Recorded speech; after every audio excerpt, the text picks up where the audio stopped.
Ant-Man Quantumania is to me the worst MCU project, movie, TV show, and I'll explain why. So this movie was infamous for trying to set up the Avengers Kang Dynasty, which was going to be the conclusion to the multiverse saga. It was supposed to set up Kang as the big threat and ultimately lead into the Council of the Kangs, which was supposed to be the next Thanos successor. That, of course, didn't turn out because the Kang dynasty has been replaced by Doomsday. This movie really failed at being a conclusion to a trilogy. I mean, James Gunn literally would come out 2 months afterwards to finish his Guardians of the Galaxy trilogy. And Volume 3 not only was an emotionally satisfying conclusion, but it makes you want to go back and watch the other two movies because there's different details you pick up on. Because Ant-Man is meant to be literally the small-scale MCU adventures, and the first two movies did that quite well. The third movie not only gets rid of Michael Pena's character, who was such an integral part to Scott Lang's journey, but it sets it completely in a different dimension and tries to set up the next big bad. Wouldn't that be like setting up Darkseid in the DCU in a Booster Gold movie?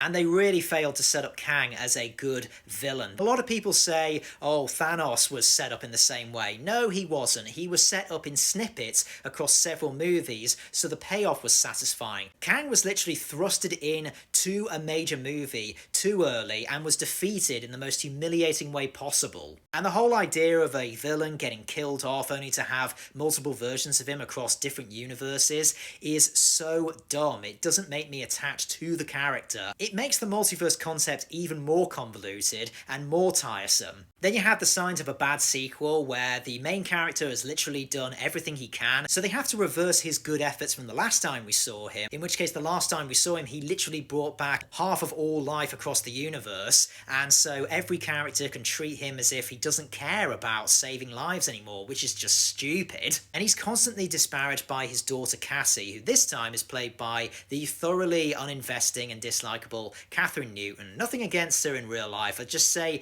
the direction that she's given in this movie makes for one of the most dislikable characters in MCU libraries. Then you have the characterization of MODOK and the embarrassing CGI on him as a result of abusing your VFX staff behind the scenes. And to add insult to injury, this movie's ending is frustrating. You have an amazingly emotional moment where Scott and Hope might be trapped in the quantum realm together, which would have been very poetically tragic for Scott's character, because again, he's lost time with his daughter. But no, they literally just pull a fast one and have them just return with no consequences to the journey. And the whole point of Scott Lang's journey is to not look the other way. They absolutely beat him and the audience over the head. What does he do in the end? When he's thinking about if Kang could possibly return in the future, he just goes, nah, it'll be fine, which in hindsight actually turns out to be a smart choice.